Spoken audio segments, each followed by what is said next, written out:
मैं तीन चीजें अब तो कहना एक ही केमिस्ट्री दिख रही है ना, एक ही केमिस्ट्री दिख रही है और उस केमिस्ट्री का नाम है नरेंद्र मोदी। मैं इसलिए पूछ रही हूँ, एक सेकंड, आप ही को काउंटर क्वेश्चन है। अगर आप ये कहते हैं कि वोटर दल बदलने वाले लोगों से इरिटेट होता है, लेकिन हम लोगों ने देखा है, आपने भी देखा होगा अगर आप गए हो कर्नाटक इलेक्शंस कवर करने, बेंगलुरु में हर जगह, यहाँ पर सिद्धारमैया, वहां पर मोदी। राजस्थान में जाइए, पिछली बार वसुंधरा यहाँ पर हरा देंगे, लेकिन वहां पर मोदी। और इस बार तो बीजेपी की वहां सरकार भी राजस्थान में बनाई। तो नरेंद्र मोदी कितने स्टेट से, हिमाचल प्रदेश जहां पर आप देखते हैं कि एंटी इनकम्बेंसी बीजेपी के खिलाफ स्टेट इलेक्शंस में, लेकिन जब लोकसभा आता है तो की सारी सीटें बीजेपी ले जाती है। ठीक है, बार बार नीतीश कुमार का जिक्र किया था। अब 2014 का लोकसभा का चुनाव उठा के देखिए, बीजेपी लड़ी थी, 22 सीटें मिली थी उसको। नीतीश कुमार कितनी सीटें मिली थी? 2 भी शायद नहीं मिली थी। तो जो पॉलिटिकल कैपिटल है, वो पॉलिटिकल कैपिटल बिहार के अंदर बीजेपी की थी, उसको नरेंद्र मोदी ने आकर एनहांस किया है। जो नीतीश कुमार लगातार सरकार में रहने के बावजूद 2 ही सीटें आई थी और 16% वोट मिला था, 2 ही आई थी अपने आप को। तो 3 चीजें स्पष्ट है। पहली बात, इस सर्वे से साफ है बीजेपी को एज है। दूसरा, कांग्रेस पार्टी को गेन नहीं है। तीसरा, डिसयूनिटी की वजह से इंडिया गठबंधन को झटका लगा। प्रधानमंत्री नरेंद्र मोदी की लोकप्रियता बरकरार है और 1 सीट बढ़ रही है, तो उसको वो बढ़ाने में कामयाब हो रहे हैं। आशुतोष जी, देखिए, प्रधानमंत्री की लोकप्रियता, अगर आप प्रधानमंत्री और बीजेपी को अगर आप अलग कर दें और तब अगर आप सर्वे कराएं, तब आपको एग्जैक्टली पता चलेगा कि बीजेपी जमीन पे, धरातल पे कहां पे खड़ी आज की तारीख। ये बिल्कुल वही स्थिति है जैसे कि आजादी के बाद अगर आपने देखा होगा कि लगातार 3-4 चुनाव कांग्रेस पार्टी एक के बाद एक जीतती रही, और अभी तो बीजेपी कह रही कि वो 300 350 सीट लेकर आएगी। तब 500 से कम सीटें होती थी और कांग्रेस पार्टी 350, 370, गौरव जी आपका रिएक्शन इस लेकर आती। गौरव जी आपका रिएक्शन इस पर। देखिए, कुछ वक्तव्य यहाँ दिए गए।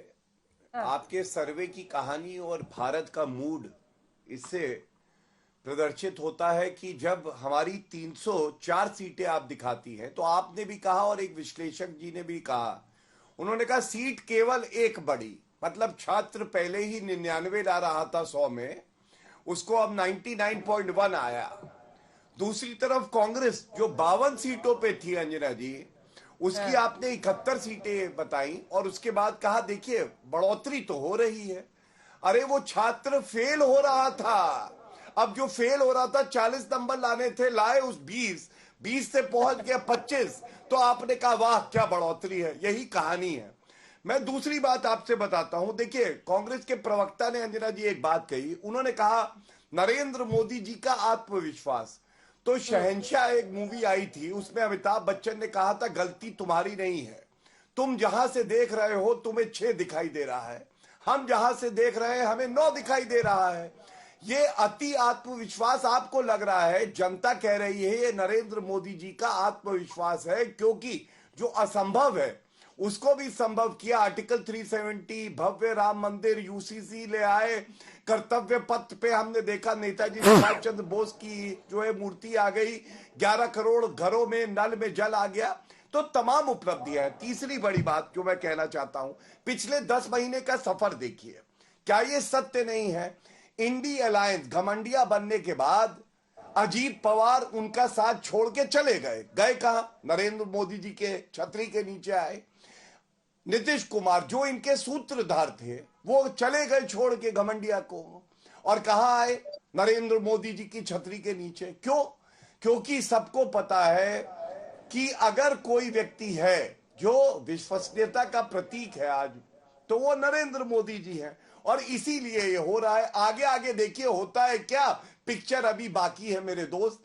तीसरी बात आशुतोष जी ने करी, आशुतोष जी ने कहा नरेंद्र मोदी जी को हटा दो तो भाजपा की असलियत पता चल जाएगी। अरे भाजपा और नरेंद्र मोदी जी जिस्म और जान हैं, वो अलग नहीं हो सकते। ये हमारे लिए सौभाग्य की बात है नरेंद्र मोदी जी जैसा हमारे पास नेता है। लेकिन अंजना जी आप याद करिए, एक मूड ऑफ द नेशन सर्वे आया था, मैं भी था उसमें। एक प्रश्न था मोदी जी की वजह से कितने प्रतिशत वोट बढ़ता है बीजेपी का, तो शायद 10 से 12% था। और एक सवाल था कि राहुल गांधी की वजह से या गांधी परिवार की वजह से कितना वोट बढ़ता है, तो शायद 1% भी नहीं था उसका उत्तर। यही कहानी है कि नरेंद्र मोदी जी और भाजपा के साथ आज लोग खड़े। और अंत करूंगा एक बात कह के, महाराष्ट्र के संदर्भ में आशुतोष जी ने कही, उन्होंने कहा सिंपैथी जो है वो उद्धव ठाकरे के साथ है। मैं तो इसको और तरीके से देखता हूं जैसे महाराष्ट्र की जनता देखती है। बाला साहब ठाकरे जी ने कहा भव्य राम मंदिर आना चाहिए और मैं दुकान बंद कर दूंगा पर कांग्रेस के साथ नहीं जाऊंगा। अब बताइए जनता बाला साहब ठाकरे की विचारधारा के साथ होगी जो एकनाथ शिंदे आगे बढ़ा रहे हैं, या उद्धव ठाकरे के साथ होगी जो बाला साहब ठाकरे की बताई हुई जो बातें हैं उसके विपरीत जा रहे हैं। और राम मंदिर का उन्होंने जिक्र किया तो ये नंबर्स भी बहुत बड़ी बात कह रहे हैं रोहन जी। राम मंदिर के न्योते को अस्वीकार करना भी क्या एक ऐसा फैसला है जिसको जनता अप्रिशिएट ना करे? क्यों? मैं बताती हूं मैं ये क्यों कह रही हूं। प्रधानमंत्री को किस काम के लिए सबसे ज्यादा याद किया जाएगा? 42% लोग कह रहे हैं राम मंदिर निर्माण के लिए प्रधानमंत्री नरेंद्र मोदी को सदा सदा के लिए याद किया जाएगा। 19% है उसके बाद वाला नंबर। 19% कहते हैं कि तो वहां जा भी नहीं पाए। वैश्विक स्तर पर विश्व में भारत का नाम ऊंचा करने के लिए प्रधानमंत्री नरेंद्र मोदी को याद किया जाएगा, ये 19% कह रहे हैं। उसके बाद से 13% कह रहे हैं कि रेनोवेशन ऑफ आर्टिकल, मतलब माफ कीजिएगा, रिमूवल अनुच्छेद 370 का जम्मू कश्मीर से हटाना। फिर वहीं पर हिंदू धर्म का पुनरुत्थान हुआ है, एब्रोगेशन, पुनरुत्थान हुआ है हिंदू धर्म का राम मंदिर निर्माण से, ये 69%, 69% लोग मान रहे हैं। क्या आप लोग इसको समझने में नाकाम रहे? क्या ये 304, क्या भारतीय जनता पार्टी का ये हैट्रिक, प्रधानमंत्री नरेंद्र मोदी का ये हैट्रिक आप लोगों के लिए आईना नहीं है? अगर यही सर्वे के नंबर्स रिजल्ट में तब्दील होते हैं, आईना नहीं है। मैं एक एक करके जवाब दे दूं जो भाजपा प्रवक्ता ने कहा। उन्होंने कहा मेधावी छात्र है, अगर 99 है 100 पे चले गए। अरे भैया इतने ही मेधावी छात्र है तो नीतीश जी की जरूरत क्यों पड़ गई, जिनको आप कोस कोस के गालियां दे रहे थे? हमारे दरवाजे हमेशा के लिए बंद है, नीतीश जी भ्रष्टाचारी है, नीतीश जी ने ये किया, नीतीश जी ने वो किया। अगर इतने ही मेधावी छात्र है तो नीतीश जी की क्यों जरूरत पड़ रही है? अगर इतने ही मेधावी छात्र है तो दूसरी पार्टी को तोड़ने की क्यों जरूरत पड़ रही है? ये हवाई बातें हैं, आपको मालूम है हकीकत क्या है। इसलिए मैं अति आत्मविश्वास इसलिए कहता हूं कि आपको जमीन मालूम है कि अगर आपने इंडिया गठबंधन को नहीं तोड़ा तो आपकी सिट्टी पिट्टी गुल होने वाली है। दूसरी बात, आपने कहा मेरी छतरी के नीचे आ जा, राइट? ये कैसी छतरी है? ये ऐसी छतरी है, ईडी हो, कोई भी भ्रष्टाचार करो, ये छतरी के नीचे आ जा, आप छतरी बचा लेगी आपको। तो ये तो छतरी तो जो है भ्रष्टाचार को बताने की छतरी है। आपको मालूम है जो भी लोगों को आप बुला रहे हैं उनको आप एक प्रोटेक्शन, एक इंश्योरेंस कवर दे रहे हो कि भैया आप हमारे आ जाओ, जितने भी पाप किए हैं आज तक के सारे पाप धुल गए। और इसका सबूत तो अजीत पवार है, प्रधानमंत्री जी जिसके बारे में 70,000 करोड़ के भ्रष्टाचार की बात करते हैं। कांग्रेस पे आइए ना एक बार। रोहन जी, ये सब डिबेट तो हम लोग रोज करते हैं सर, ये सब डिबेट रोज करते हैं। एक बार नंबर्स पे बात करिए ना रोहन जी। नहीं, मैं आपको सब्जेक्ट पे आ रहा हूँ, मैं सब्जेक्ट पे आ रहा हूँ। मैं आपको ये कहना चाह रहा हूँ कि जो छतरी की बात कर रहे हैं वो कई लोगों की मजबूरी है, इससे जो मुद्दे हैं वो चेंज नहीं होते हैं। आज बेरोजगारी, महंगाई, ये जो मुद्दे चेंज नहीं होंगे, हम उसी मुद्दे पे आगे बढ़े। दूसरी बात, इन्होंने वादे गिनवाए, तो वादे तो 15 लाख के भी थे, 2 करोड़ नौकरियों के भी थे, किसान क्या है, जनता ये जानती है, जनता ये वादे भी नहीं भूली है। राम मंदिर बनाए, अच्छी चीज है, इसका मतलब ये देखिए खबर आ रही है जगन मोहन रेड्डी भी पीएम से मिल सकते हैं, आज पीएम से मिल सकते हैं आंध्र प्रदेश के मुख्यमंत्री जगन रेड्डी। आज ही हम लोग बात कर रहे थे कि देखिए टीडीपी भी 100, एक सेकंड जल्दी से आंध्र प्रदेश के नंबर्स दिखाइए। ये सच है कि धुर विरोधी है दोनों, और स्टेट लेवल पे दोनों एक हिस्से में रह ही नहीं सकते हैं। लेकिन लोकसभा चुनाव में 17 सीटें अगर आती हुई टीडीपी को दिखाई दे रही हैं, और इधर जगन मोहन रेड्डी की भी मुलाकात है। पहले हमने आपको तस्वीर दिखाई कि टीडीपी के नेता जो हैं चंद्रबाबू नायडू, वो मुलाकात कर रहे हैं बीजेपी के नेताओं से, एनडीए में आ सकते हैं। अब खबर आ रही है कि पीएम से मिल सकते हैं जगन मोहन रेड्डी, सूत्रों के हवाले से हालांकि खबर है।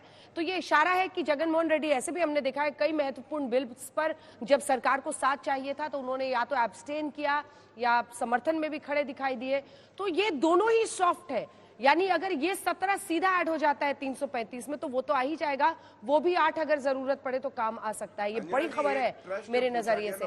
जल्दी से रोहन, एक बार रोहन जी से मुझे जवाब नहीं मिला। रोहन जी नंबर्स पर बोलिए ना। अगर भारत जोड़ो 1, भारत जोड़ो न्याय यात्रा 2.0, इतना कुछ करने के बाद भी 52 से आप 71 पर पहुंच रहे हैं। कांग्रेस पार्टी तीसरी बार लगातार अंजना जी, ये आपका आंकड़ा है। मैं कर्नाटक की मैं बात करूं, मैं तेलंगाना की बात करूं, मैं जो भी राज्य हम जीते उसकी बात करूं, जहां पे इंडिया गठबंधन में पश्चिम बंगाल की मैं बात करूं, मैं महाराष्ट्र की बात, मैं बिहार की बात करूं, ये 7-8 राज्य 180 सीटें अंजना जी। ये 180 में से भाजपा के पास 152 सीटें थी। जो मेरा आकलन है, इसमें कम से कम पिछली भाजपा बार को 100 जीते सीट तो आप का नुकसान। राजस्थान भी थे, मध्य प्रदेश भी बिल्कुल, जीते थे मैं पिछली आपको यही बार, कह रहा हूं। और सारी की सारी देखिए, मैं लोकसभा आपको सीटें मोदी के नाम पर चली गई। बिल्कुल उसका कारण था। उस टाइम पे जो एटमॉस्फेयर पुलवामा का था, एक इमोशनल एटमॉस्फेयर था, जिसका भाजपा को फायदा मिला। उसमें कोई गलत चीज नहीं है। इमोशनल एटमॉस्फेयर क्रिएट करने में भाजपा माहिर है। हमारा काम है क्या जमीनी मुद्दों पे हम चुनाव लड़ सकते हैं? मैं आपने उत्तर राम दे मंदिर सकता का मुद्दा उठा, मैं डंके की चोट पे कहूंगा, अगर शंकराचार्य जी देश के जिस प्रोग्राम में नहीं जाते हैं, वो राजनीतिक प्रोग्राम ही, हम राम मंदिर जाएंगे। हम राम मंदिर के खिलाफ नहीं, हमारी आस्था का विषय है, पर आप उसका राजनीतिकरण आप कर रहे हैं। अगर 42% राम मंदिर के जवाब नाम पे दीजिए गौरव वोट जी, की ठीक बात है, करें तो ये ठीक भाजपा है। अब को गौरव जी को समझना है। जवाब देने दीजिए इमोशन जी। पे जी रोहन राजनीति जी, ना करें, रोहन जी, जनता हाँ, समझती है। गौरव जी, गौरव जी, गौरव जी, वो इश्यूज उठा रहे हैं, वो कह रहे हैं कि हम ज्यादा जीतेंगे, देखिए इन अंजना राज्यों में जी, हमारा शानदार प्रदर्शन हाँ, रहा है। हाँ। ऐसे ही इश्यूज तो अंजना जी 2014 में उठाए थे। 2019 में एक न्याय अब होगा न्याय करा था, 52 सीटों पे रह गए थे, छोड़िए। लेकिन एक सवाल जो वाजिब है, जो बार बार पूछा गया, ये पूछा गया कि अगर आप अकेले सब पे भारी हैं तो भाई फिर बाकी घटक दल क्यों आपके साथ आ रहे हैं, उनको मत लीजिए। मैं एक बात आपको बताता हूं, क्या ये सत्य नहीं है? नरेंद्र मोदी जी ने भी कहा 370 अकेले और 400 प्लस जो है एनडीए के साथ। हमारी तो सोच है सर्व समावेशी। हम और घटक दलों को जोड़ इसलिए रहे हैं कि हम 425 जो आज तक का ऐतिहासिक एक परिणाम आया था राजीव गांधी के समय में, उसको भी पार कर सके और कांग्रेस पार्टी को सिंगल डिजिट पार्टी बना सके। अगर उसके लिए हमें दूसरे दलों से साथ लेना पड़ रहा है तो आपको क्यों कष्ट हो रहा है? आप तो ये आत्मचिंतन करिए कि आपको छोड़ के हर कोई क्यों जा रहा है। क्यों ममता बनर्जी कह रही है पश्चिम बंगाल में अकेले चुनाव लड़ूंगी, भगवंत मान पंजाब में आपकी सरकार है, कह रहे हैं अकेले चुनाव लड़ेंगे। आपको सोचना चाहिए मिलिंद देओरा क्यों छोड़ के चले गए, आपको सोचना चाहिए नीतीश कुमार अजीत पवार क्यों छोड़ के चले गए। लेकिन नीतीश बाबू के नंबर्स दिखा दीजिए, फितरत नहीं है, इसलिए नहीं कहेंगे। और एक बात पे बोलिए, एक बात बोलिए, और बोलिए, कह दूं। कीजिए, हाँ, धन्यवाद अंजना जी। एक चीज देखिए, जहां भाजपा गुजरात में 26 में 26, हरियाणा में 10 में 10 लाई थी, उत्तराखंड में 5 में 5 और हिमाचल में 4 में 4 लाई थी। आपको मालूम है 2019 में केवल एक प्रदेश पूरे भारत में ऐसा था जहां कांग्रेस की डबल डिजिट में सीट आई। और आपका सर्वे मैंने उत्तर प्रदेश से जो सर्वे आया देखा, मैं उत्तर प्रदेश से हूं, मैं आपको गारंटी से कहता हूं आपने 71 सीटें प्लस 2 शायद 73 दिखाई हैं और हमारी 80 में 80 सीटें आएंगी। पिछली बार 64 थी, 16 सीटों का इजाफा तो जो है वहां उत्तर प्रदेश में अकेले होने जा रहा है। 80 की 80 सीटें, मतलब रायबरेली सीट भी जहां सोनिया जी जीती थी पिछली बार, वो भी आप कह रहे हैं वो भी हरा देंगे? गारंटीड। जैसे अमेठी हारे थे राहुल गांधी, वैसे सोनिया जी हारेंगी। 3 साल से रायबरेली नहीं गई है सोनिया गांधी जी, बताइए। वहां की जनता कह रही है हमारी सांसद है कैसी, आती ही नहीं है हमारा हाल चाल पूछने। सवाल बहुत बड़ा है रोहन जी। यूपी सोचिए कैसे धीरे धीरे खिसकता गया, क्षेत्रीय दलों ने वहां पर अपना वर्चस्व जमाया, लेकिन बीजेपी ने तो सारी रवायतें तोड़ी। लगातार दूसरी बार सरकार बनी और लोकसभा की सीटें जब वहां पर धुर विरोधी एसपी बीएसपी मिले तब भी। लेकिन एक बार नीतीश कुमार पर जरा आते हैं। नीतीश कुमार पर जब हमने लोगों से ये पूछा तो किसकी वजह से वो गए हैं, तो 44% ने तो उन्हीं के सिर पर ठीकरा फोड़ दिया कि वो अपनी खुद की वजह से गए। लेकिन नंबर 2 पर 21% लोग कह रहे थे कांग्रेस की वजह से। कांग्रेस से नाराजगी है क्षेत्रीय दलों की इंडिया गठबंधन में। ये आप सॉर्ट नहीं करेंगे तो ऐसे ही एक एक करके निकलते जाएंगे सब, और आप बोलते रहेंगे कि वो तोड़ रहे हैं, वो तोड़ रहे हैं। नीतीश बाबू पर कौन सा भ्रष्टाचार का केस था, वो तो खुद ही गए हैं। अंजना जी देखिए, जिसको जाना होता है उसको कोई रीजन चाहिए। आज जब हमने इंडिया गठबंधन बनाया तब नीतीश जी उसके एक प्रमुख हो रहा है, क्रेडिट भी उनको दिया गया। आज आरजेडी की आप बात करें, वहां कांग्रेस तीसरी पार्टी है।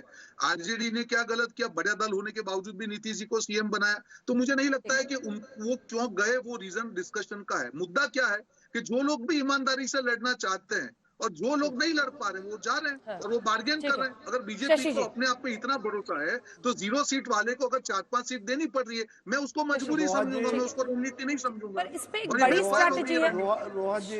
रोहन जी, मेरा एक सवाल आपसे ये है कि एक बड़ी पार्टी होने के नाते ये उम्मीद भी की जाती थी बड़ा दिल दिखाएं। मैं भारतीय जनता पार्टी के कुछ उदाहरण देना चाहूंगा। वो पंजाब में सेकंड पार्टी के तौर पे लड़ते रहे अकाली दल के साथ, महाराष्ट्र में लंबे समय तक सेकंड पार्टी के तौर पे लड़ते रहे, कम सीटों के बावजूद नीतीश कुमार को बड़ा भाई मानते रहे। बिहार में वही बिहार में नीतीश कुमार को बड़ा भाई मानते रहे। एक सेकंड, जब उन्होंने गठबंधन किया तो मायावती को भी इसी तरीके से उन्होंने माना, बहुत पहले ही सही। लालजी टंडन उनसे राखी बंधवाते थे। कहीं ऐसा लगता है जैसे कांग्रेस लोगों को साथ चलने में नाकाम रह रही है, और ये सवाल इसलिए भी इम्पोर्टेंट है कि लोग ये मानते हैं कि देश में विपक्ष अपनी भूमिका नहीं निभा रहा। और जिस तरह से बीजेपी को सांप्रदायिक कहकर पॉलिटिकल अनटचेबिलिटी थी वो पूरी तरह से खत्म हो चुकी है कि प्रधानमंत्री नरेंद्र मोदी की वजह से ये तमाम दल अब शामिल होना चाह रहे हैं। लेकिन आशुतोष जी, क्या ये बात सही है? बीजेपी की बात में करूंगा, एक बार रोहन जी का जवाब इस पे ले ठीक है कि आखिर बड़ा दिल दिखाना चाहिए। ठीक है रोहन जी, छोटा सा जवाब, बड़ा दिल क्यों नहीं दिखा पा रहे? बिल्कुल आपका सवाल वाजिब है और हम लोग बिल्कुल ये दिल दिखा रहे हैं। और इसीलिए देखिए, पर एक चीज आपको समझना पड़ेगा कि पार्टी के जो कार्यकर्ता है राज्यों में, आज उनकी जो फीलिंग्स है उसको भी हमको बैलेंस करना पड़ेगा। ठीक है ममता जी, आशुतोष जी, सिर्फ 2 लाइन। ठीक है, वक्त की कमी है सर, वक्त की कमी है जी, 2 लाइन सर। देखिए, कांग्रेस पार्टी कभी हमेशा सत्ता में रही है करीब 50 साल के आसपास, तो उसकी गठबंधन की कोई नीति ही नहीं थी, और बीजेपी की पूरी ग्रोथ जो है वो गठबंधन करके आगे आई। तो इसलिए वो गठबंधन धर्म को ज्यादा बेहतर तरीके से निभा पाते हैं और कांग्रेस को आदत डालनी पड़ेगी।